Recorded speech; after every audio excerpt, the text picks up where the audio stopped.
Hello, it's me again, Patrick Rideau, owner of Papier Plume, and you are in our favorite shop. Well, we have only one, so French Quarter. It's windy right now, pretty overcast, but not much rain. So I think Delta moved a little bit more toward Lake Charles. So I wanted to tell you that we are going to do some changes. We may not be doing some live video on this platform any longer, so you're gonna have to find us on YouTube, directly live YouTube. So we're gonna explain all that by social media, and it's gonna be clear to you when you're gonna see that. Just follow us, and it's gonna be fine. So we have a guest. We have a guest today, and I'm going to introduce you to Stan Vilenski right there. It's coming. Hello. And then somebody is going to be delighted to ask questions. This is Elise Couvillon, and I'll let you two talk about Stan. Stan. There we go. Thank you, Patrick. You're welcome. Don't forget the paper. So this is Stan Vilenski, and he's one of our most interesting customers. He normally works the street about 3 blocks down Royal this way, and he is a poet for hire. He uses our Gilalo paper. That's how we got to know him. Obviously, he has great taste in paper, but he has such an unusual job. I thought I'd just rather, well, first of all, some questions about you. Where are you from? I was born in Belarus, in Minsk, where the revolution is currently ongoing. And then we moved to the States when I was just about 4. I've lived in Chicago for most of my life until coming to New Orleans in the end of 2017. Okay. And did you decide to become a street poet right off the bat? Was it a plan? No. My background's in medicine and science. My degree is in biomedical engineering. I came here looking for that kind of work, and nothing really came Really? through. And I was about to head back to Chicago when I took a long, angry walk on my last night here through the city. I ran into a friend of mine who was a street poet, and she brought me in, and the rest is history. From the very first night that I went out with my typewriter, which, why did I bring my typewriter from Chicago in the first place? Then everything worked out. Crazy, right? You are a Renaissance man. So I believe probably everyone's curious about how this works, like what Stan does. So give us a visual image of what your setup is like and how customers come to you to basically have you write them a poem. The patron base varies widely, from people who are just like stumbling drunk and happened upon your table and it's shiny and they like what you're doing there, to people who are like generally interested in poetry and are very selective. So I just sit out there at the table with my typewriter, this beauty right here, Corona Sterling from 1937. Oh yeah, tell us about the typewriter. So I picked this one up in Santa Barbara just after Virus World began, so around May. Before that, I was working for a couple of years on Royal Quiet Deluxe from 1948. This one was from 1937. Wow. Beautifully restored by a guy who knew what he was doing. Yeah, it's amazing. So what happens? They see you, they see poet for hire. And usually it's just a matter of like curiosity plus having, some money in their pocket. Right. But yeah, like there's no real formula to it aside from just me being out there every day consistently.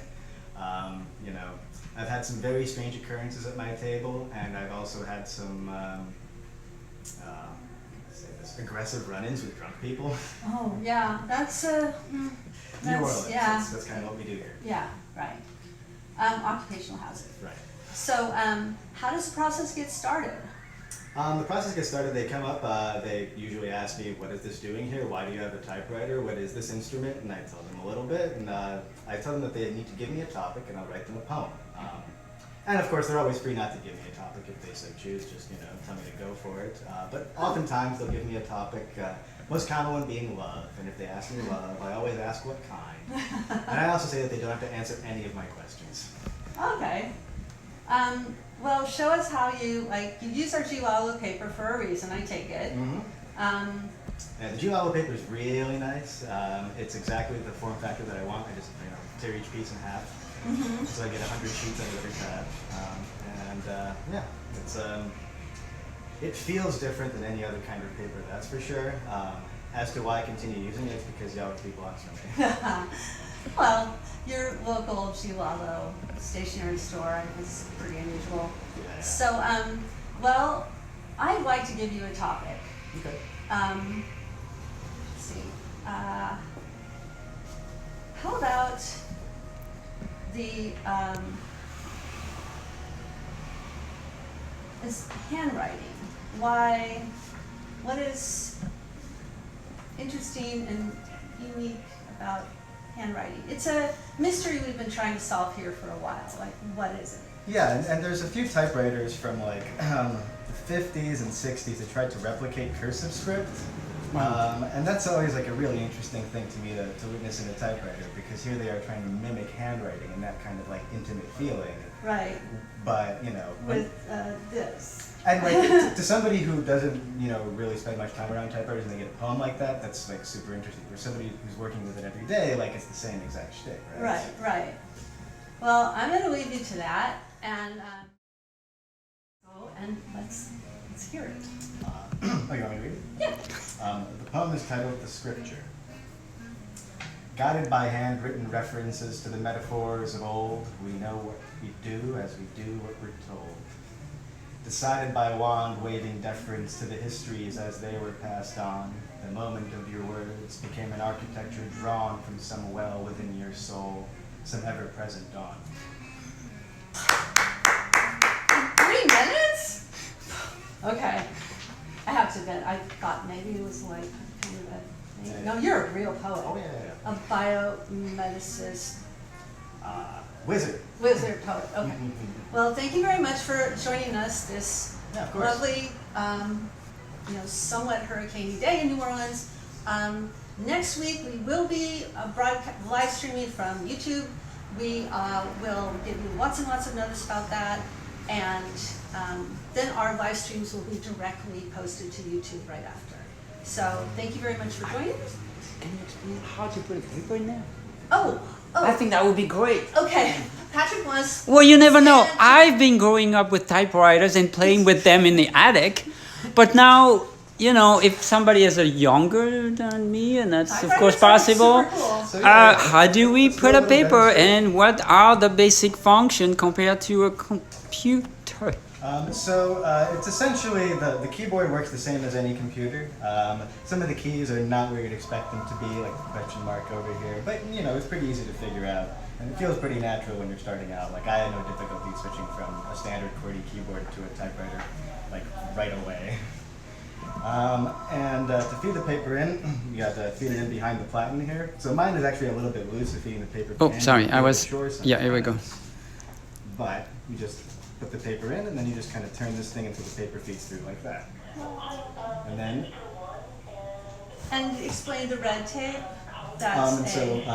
This ribbon has 2 colors, which you can switch between. There's a little toggle right here. So he wrote his poem in different colors, which gives it even more. Yeah, I like to play. And Yeah. typewriters allow like a very analog experience of writing that most people have forgotten working on computers these days. Like you can go back and write one word over another and have 2 words occupy the same space in a way that you can't do in Microsoft Word. And well, you better know what you're writing too, because there's no delete button. Yeah. But it's a whole different approach to But I didn't make any writing. mistakes, right? No, you did not. So anyway, that's thank you very much, Stan. Yeah, of course it was. That was fascinating. And we're going to be bringing other people for you to meet. The French Quarter is full of fascinating people.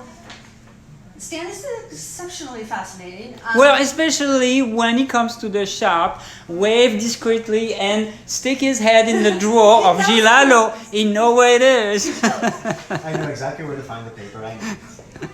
Yeah, and if y'all coming to New Orleans, I'll be on Royal Street on the weekends generally. Yeah, Royal and Orleans. I'll be right around Royal. Around, yeah. Okay. Well, thanks for watching, everyone. See you next week on Cheers. YouTube. Bye.